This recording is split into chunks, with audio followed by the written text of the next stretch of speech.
Hello students, आज हम developmental biology का जो पेपर है उसमें एम्ब्रियोनिक स्टेम सेल्स के टॉपिक के बारे में पढ़ेंगे, जिसमें हम एम्ब्रियोनिक स्टेम सेल्स क्या होती हैं और उनकी उपयोगिता क्या है।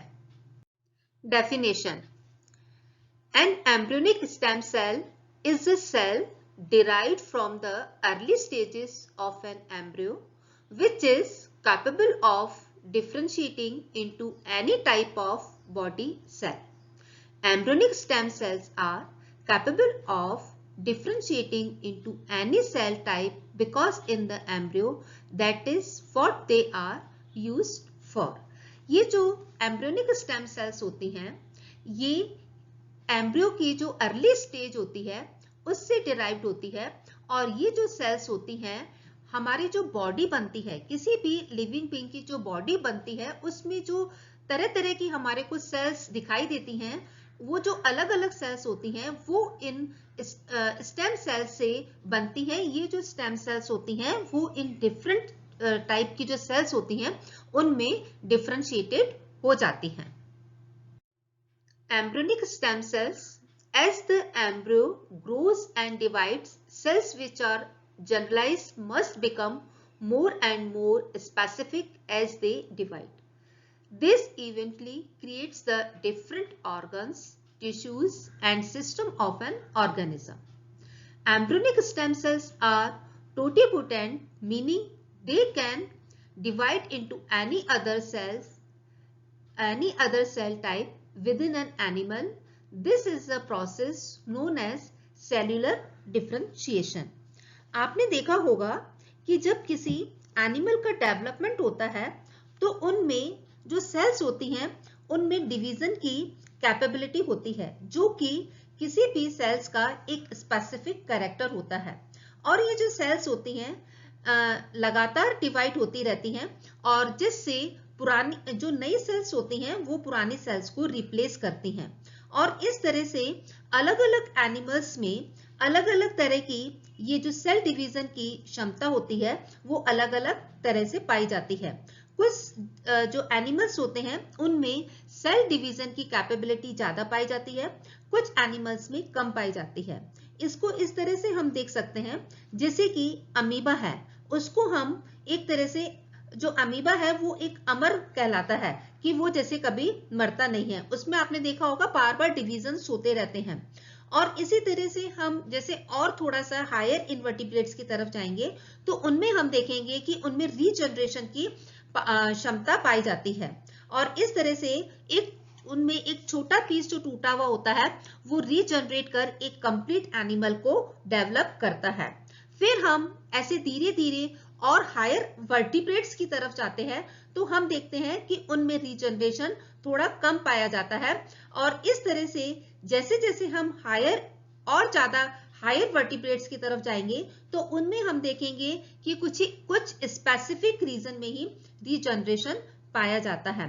इस तरह से सेल्स में जो डिवीजन होने की क्षमता होती है वो अलग अलग एनिमल्स में अलग अलग तरह से होती है। और ये जो डिवीजन होता है, जो सेल में डिवीजन होता है, ये डिवीजन एनिमल्स में डिफरेंट फंक्शंस को पूरा करती हैं और डिफरेंट ऑर्गन्स और सिस्टम बनाती हैं। ये जो सेल्स डिफरेंशिएट होती हैं, पहले जायगोट से बनती हैं, फिर उनमें डिवीजन होता है और ये डिफरेंशिएट होती हैं और डिफरेंशिएट होकर के टिश्यूज बनाती हैं, ऑर्गन्स बनाती हैं और सिस्टम बनाती हैं। तो ये सेल्स स्टेम सेल्स कहलाती हैं, जिनमें सेल्यूलर डिफरेंशिएशन का एक प्रोसेस पाया जाता है। बेसिकली अगर हम स्टेम सेल्स को समझने की कोशिश करें तो स्टेम सेल्स की जो शुरुआत होती है एक फर्टिलाइजेशन के बाद होती है। जब एक स्पर्म एग के पास पहुंचता है तो वो फर्टिलाइज करता है एग को, और फर्टिलाइजेशन के बाद इसमें एक फर्टिलाइज्ड एग बनता है, और जिसमें दोनों सेल्स के डीएनए मर्ज होते हैं और एक सिंगल न्यूक्लियस बनता है, एक सिंगल सेल बनती है जिसे हम जायगोट कहते हैं। And it is technically an embryonic stem cell. जो जायगोट है वो एक एम्ब्रियोनिक स्टेम सेल कहलाता है। because as it divides it will differentiate into all of the cells of the body।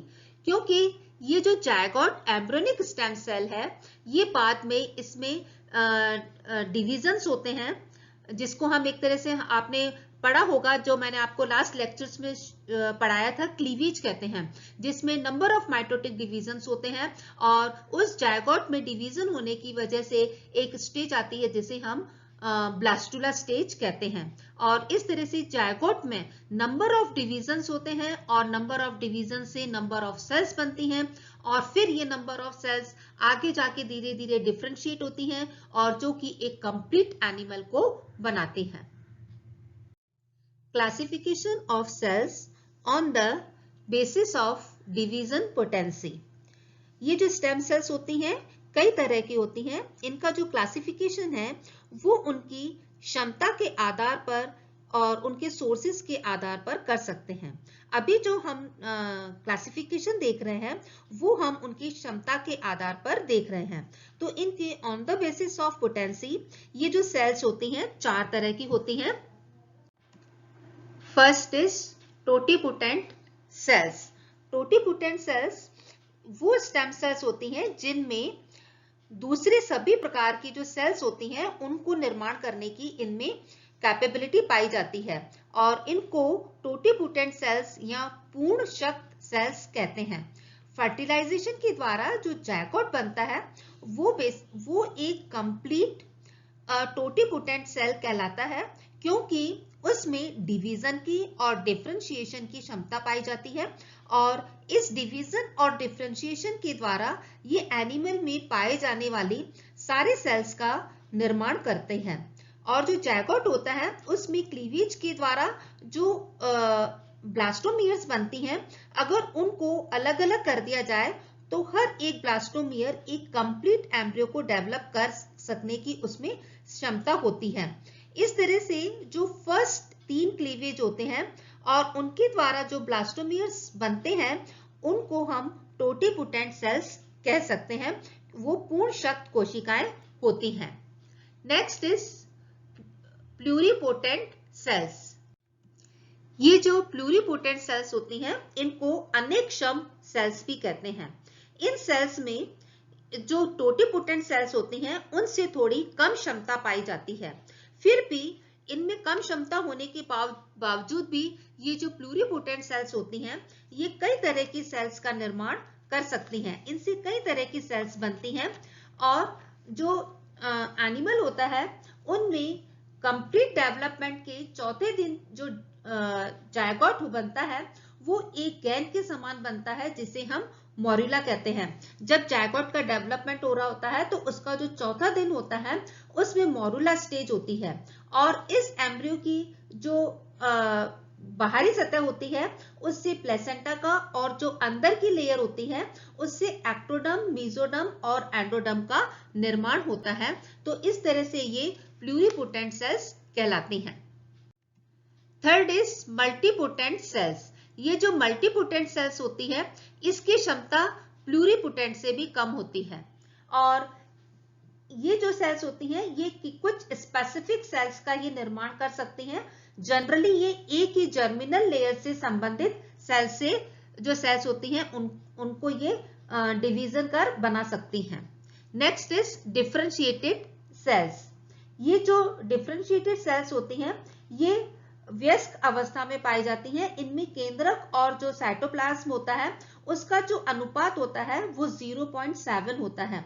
ये सेल्स रेगुलर इंटरवल से डिवाइड होती हैं। इनमें एक जो विभाजन होता है उनके बीच में एक रेगुलर इंटरवल पाया जाता है।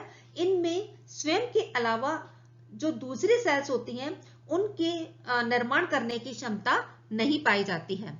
इस तरह से इनमें 4 तरह की सेल्स होती हैं। टोटिपोटेंट सेल्स जो कि इनमें क्षमता ज्यादा पाई जाती है, उनसे कम क्षमता प्लूरिपोटेंट सेल्स में पाई जाती है, प्लूरिपोटेंट से कम क्षमता मल्टीपोटेंट में पाई जाती है और उनसे भी कम क्षमता इन डिफरेंशिएटेड सेल्स में पाई जाती है। इस तरह से इनमें क्षमता के आधार पर या पोटेंसी के आधार पर इन स्टेम सेल्स को 4 तरह की सेल्स में डिवाइड किया गया है। प्रॉपर्टीज ऑफ स्टेम सेल्स, ये जो स्टेम सेल्स हैं इनके क्या कैरेक्टरिस्टिक होते हैं, इनकी क्या प्रॉपर्टी होती है। फर्स्ट है स्टेम सेल्स आर अनस्पेशलाइज्ड।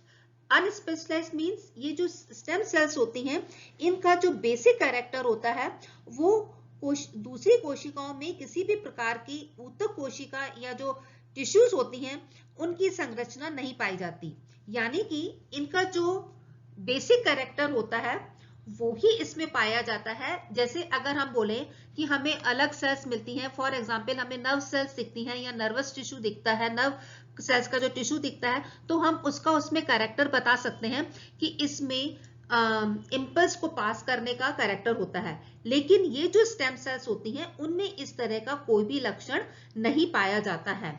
और या हम इस तरह से कह सकते हैं कि जैसे कुछ सेल्स होती हैं जो कि ब्लड को जैसे कि कुछ सेल्स होती हैं जैसे आरबीसी सेल्स होती हैं ब्लड में, वो ऑक्सीजन को एक स्थान से दूसरे स्थान तक लाती हैं, है ना। लेकिन ये जो सेल्स होती हैं वो ये फंक्शन नहीं कर सकती। न तो जो नर्व सेल्स में जो फंक्शन करती हैं वो ये फंक्शन कर सकती हैं, न जो आरबीसी सेल्स होती हैं उनका जो फंक्शन होता है उसका ये फंक्शन कर सकती हैं। ये किसी भी जो दूसरी सेल्स होती हैं उनका ये फंक्शन नहीं कर सकती। यानी कि हम ये कह सकते हैं कि जो ये अनस्पेशलाइज्ड स्टेम सेल्स होती हैं, अविशिष्ट स्टेम सेल्स होती हैं, कोशिकाएं होती हैं, ये स्पेसिफिक सेल्स तो बना सकती हैं, जैसे ये मसल सेल्स बना सकती हैं, ब्लड सेल्स बना सकती हैं, नर्व सेल्स बना सकती हैं, लेकिन ये उन सेल्स का कार्य नहीं कर सकती। ये वो ही कार्य कर सकती हैं जो स्पेसिफिक हो जाती हैं। किसी जो स्पेसिफिक सेल्स होती हैं वो स्पेसिफिक फंक्शन करती हैं, लेकिन ये क्योंकि स्पेसिफिक नहीं है, ये विशिष्ट सेल नहीं है, इसलिए ये विशिष्ट कार्य नहीं कर सकती। Second is stem cells are capable of dividing and renewing themselves for long periods. जैसे कि जो स्पेसिफिक सेल्स होती हैं जैसे मसल सेल्स हैं, ब्लड सेल्स हैं, नर्व सेल्स हैं, ये पुनरावृत्ति नहीं करती, लेकिन जो स्टेम सेल्स होती हैं ये रीन्यूइंग या पुनरावृत्ति करके कुछ ही महीनों में लाखों करोड़ों की संख्या तक पहुंच जाती हैं। यदि ये सेल्स अपनी पैतृक कोशिकाओं की तरह लंबे समय तक अनस्पेशलाइज्ड रहती हैं तो इस क्रिया को इन कोशिका का दीर्घकाल स्वनवीनीकरण, लॉन्ग टर्म सेल्फ रिन्यूअल कहते हैं। Third is stem cells can give rise to specialised cells. जब ये स्टेम सेल्स डिवाइड होती हैं और डिवाइड होने के बाद ये नई स्पेशलाइज्ड सेल्स को बनाती हैं, तो अविशिष्ट स्तंभ कोशिकाएं जब विशिष्ट कोशिकाओं को यानी स्पेसिफिक सेल्स को बनाती हैं तो इस प्रोसेस को हम डिफरेंशिएशन कहते हैं। कोशिकाओं में ये जो डिफरेंशिएशन होता है ये इनका जो फंक्शन होता है ये स्पेसिफिक जीन्स होते हैं जो कि वो इस प्रोसेस को कंट्रोल करते हैं। तो इस तरह से जो ये स्टेम सेल्स होती हैं इनकी जो प्रॉपर्टीज होती है, फर्स्ट ये अनस्पेशलाइज्ड होती हैं और ये लंबे तरह तक रीन्यूइंग कर सकती हैं, और तीसरा ये स्पेशलाइज्ड सेल्स बनाती हैं और इस प्रोसेस को स्पेशलाइज्ड सेल्स बनाने का जो प्रोसेस है उसको जीन्स कंट्रोल करते हैं। तो स्टूडेंट्स आज हमने स्टेम सेल्स को समझा कि स्टेम सेल्स क्या होती हैं और उनकी जो पोटेंसी है, उन सेल्स की जो क्षमता है, उसके आधार पर हमने 4 तरह की सेल्स देखी और फिर हमने इन स्टेम सेल्स की प्रॉपर्टीज के बारे में पढ़ा। Okay, thanks class.